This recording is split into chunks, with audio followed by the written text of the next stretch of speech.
नमस्कार दोस्तों, मैं Bhuvan Bhandari. Easy trading tips में आप सभी का हार्दिक स्वागत है। आज हम how to trade super trend indicator use करके ट्रेड करने का बेस्ट साइंटिफिक मेथड सीखेंगे, जो आज तक पूरी दुनिया में किसी ने भी नहीं सिखाया है, जिसे फॉलो करने पर आपको इतना बेहतरीन रिजल्ट मिलेगा कि आप इस वीडियो को कंप्लीट देखने के बाद सरप्राइज हो जाएंगे। तो चलिए आज का टॉपिक शुरू करते हैं।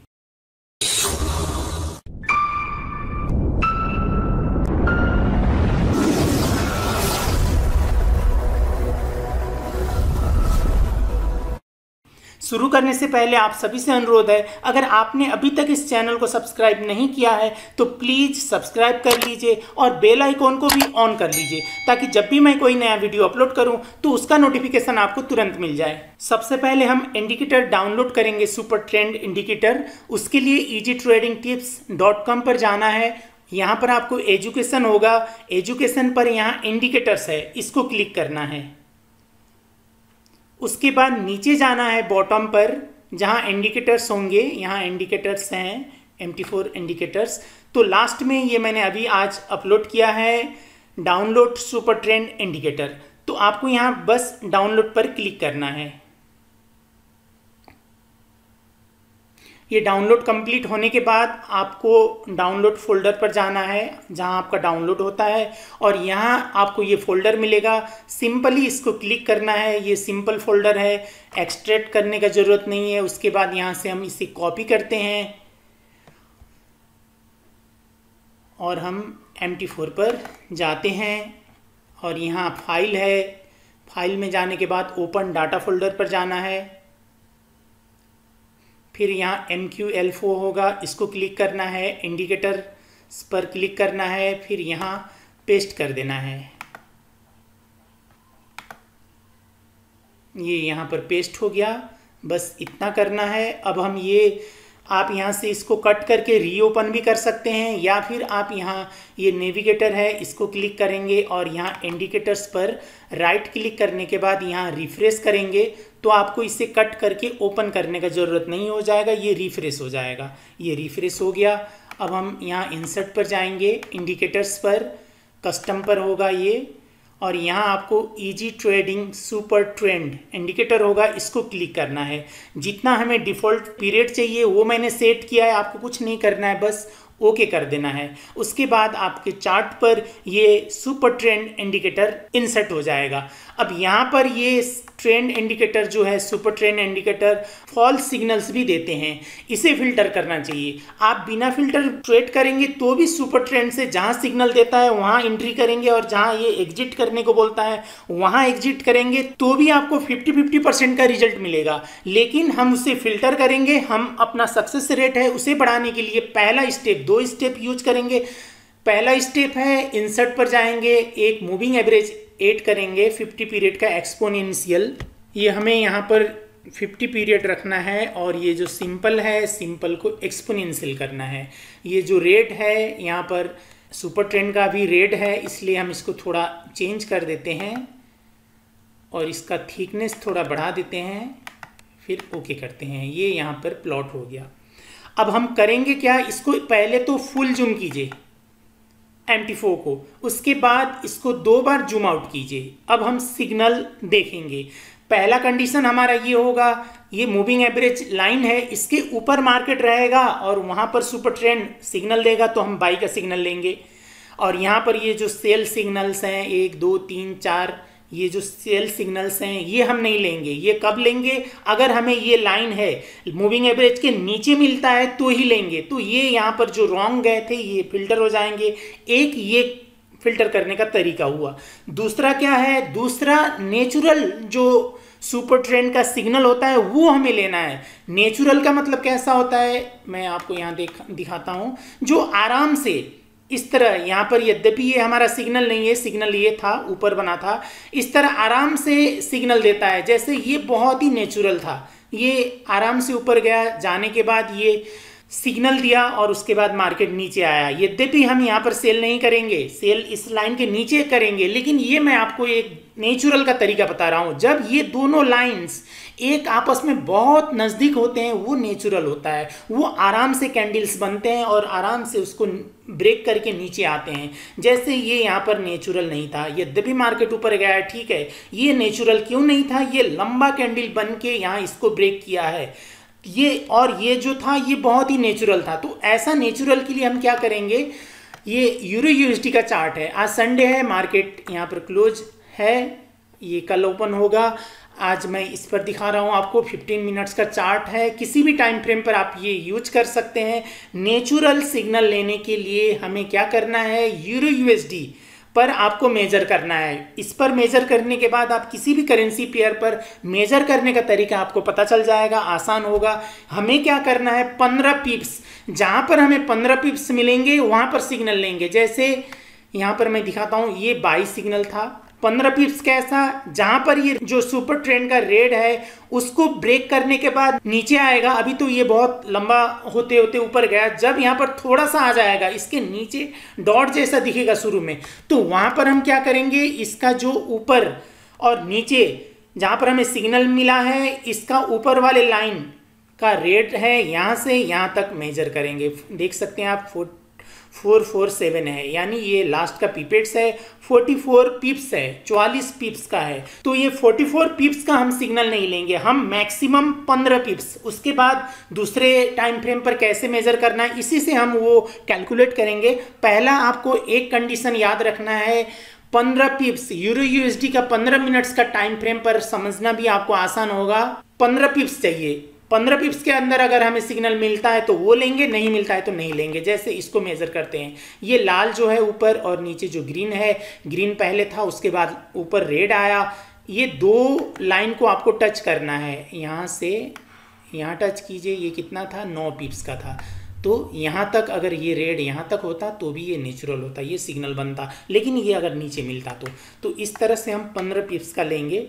जैसे हमें यहाँ पर इसने सेल सिग्नल दिया, आप यहाँ से मेज़र कीजिए नीचे और ऊपर, ये है 30 पिप्स है, ये सिग्नल नहीं होगा, यहाँ पर मिला है, ये देखिए नीचे कनेक्ट कीजिए और ऊपर कनेक्ट कीजिए, ये 8 पिप्स 9 पिप्स का था, तो ये हमारा सिग्नल था। लेकिन ये देखिए यहाँ क्लोज होने के बाद आपको सिग्नल देगा, यहाँ पर हमें सिग्नल लेना है। तो ऐसे कंडीशन पे, ये थोड़ा सा बड़ा कैंडल है, तो ऐसे कंडीशन पर 1:1.5 का हमें टारगेट लेना है, और ये एसएल यहाँ का होगा, 1:1.5 का हमें ये आराम से दे दिया, उससे ही ज़्यादा ही दे दिया। अगर ये हमें ऐसा छोटा कैंडल पर सिग्नल मिलता है तो 1:2.5 का रख सकते हैं। ये थोड़ा बड़ा था, इसलिए ऐसे कंडीशन पर 1:5 का रखना है। और एक सिग्नल लेने से पहले एक इंपॉर्टेंट बात आपको समझना है, ये जो हमने मूविंग एवरेज लगाया है, ये मूविंग एवरेज से ऊपर बॉडी नहीं दिखना चाहिए। जहां आपको सिग्नल मिलेगा उससे 3-4 कैंडल्स पीछे तक ये डाउन ट्रेंड पर ही होना चाहिए।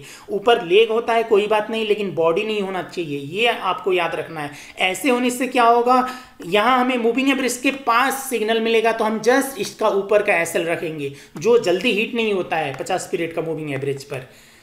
इस तरह से इसके नीचे सेल लेना है, ऊपर अगर मिलता है तो बाई लेना है। अभी ऊपर नहीं मिला है, जहाँ मिला है वो देखेंगे। यहाँ पर देख सकते हैं, यहाँ पर इस कैंडल ने हमें सिग्नल दिया, यहाँ ये ब्रेक करने वाला था लेकिन क्लोजिंग ऊपर हुआ, और ये नीचे क्लोजिंग हुआ, इसके नीचे क्लोजिंग हुआ, तो ये इस कैंडल ने हमें सिग्नल दिया। पिप्स मेजर कीजिए, ये हॉरिजॉन्टल जो सुपर ट्रेंड का लाइन है यहाँ पर रखिए और ये हाई पर रखिए, 14-15 पिप्स के अंदर था, तो ये हमारा सिग्नल था। ऐसे कंडीशन पर 1:2 का आराम से हमें टारगेट लेना है। यहाँ तो उससे भी अधिक 3-4 गुना से ज़्यादा मिला, लेकिन ऐसे कंडीशन पर 1:2 का क्यों लेना है, मैंने अभी बताया। ये कैंडल छोटा था, छोटा कैंडल पर हमें सिग्नल मिला है, इसलिए 1:2 का सिग्नल लेना है। यहाँ पर भी ये लगभग 15 पिप्स के आसपास था, बाई सिग्नल दिया था।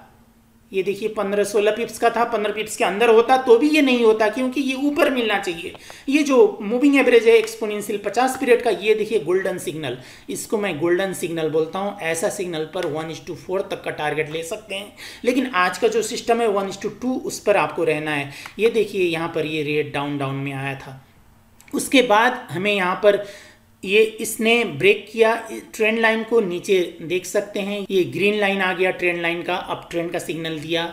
और यहाँ पर हमें अप ट्रेंड नहीं लेना है, बाद में तुरंत दूसरा कैंडल इसके नीचे क्लोज हुआ और यहाँ पर हमें ये सेल का सिग्नल दिया, यहाँ पर सेल का सिग्नल दिया। अब ये दो लाइन के बीच हम मेजर करेंगे, देखेंगे कितना है। ये 10 पिप्स का था, 15 पिप्स चाहिए, उससे कई अधिक कम था। तो ऐसे कंडीशन पर 15 पिप्स पर 1:2 मिलता है, तो 10 पिप्स पर 1:3 तक का हम टारगेट रख सकते हैं। यहाँ पर छोटा कैंडल था।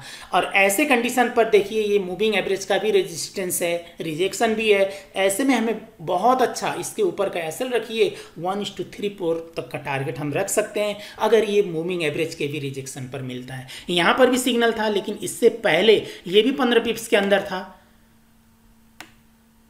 10 पिप्स के अंदर था, लेकिन इससे पहले 3-4 कैंडल्स ये इसके ऊपर नहीं होना चाहिए, वो भी ट्रेंड में आना चाहिए, ये मैंने कहा था। इसलिए ये समझना है आप। ये कंप्लीट अभी इस पर मैंने मेजर करना सिखाया, आपको मेजर भी नहीं करना पड़ेगा। दूसरे टाइम फ्रेम पर मेजर करना मुश्किल होगा, क्योंकि यहाँ 15 मिनट्स का टाइम फ्रेम पर 15 पिप्स आप मेजर कर लेते हैं, नज़दीक होता है। अगर 4 घंटे में रखेंगे तो वो बहुत छोटा होगा 15 पिप्स, वहाँ पर ज़्यादा पिप्स लगेंगे। उसका टेक्निकल मैं आपको सिखाऊंगा, इसलिए इसे कंप्लीट देखिएगा, वो समझ में आएगा। इस पर आपको इतना ऑन एक्सपेक्टेड रिजल्ट मिलेगा, ये आप बाद में जब ट्रेड करेंगे तब पता चलेगा। ये देखिए ये 17 पिप्स 18 पिप्स का था, ये थोड़ा ज़्यादा था, ले सकते हैं, इसके पास मिला है लेकिन ज़्यादा था। सिस्टम पर रह के हमें ट्रेड करना चाहिए। यहाँ पर ये सिग्नल मिला था, यहाँ पर हॉरिजॉन्टल लाइन पर रखते हैं और देखते हैं 12-13 पिप्स का था, तो ये बहुत अच्छा सिग्नल था। ऐसे कंडीशन पर हम, ये छोटा था, इस कैंडल ने हमें सिग्नल दिया, ज़्यादा हमारा एसएल नहीं होता, लेकिन 1:2 ही रखना है।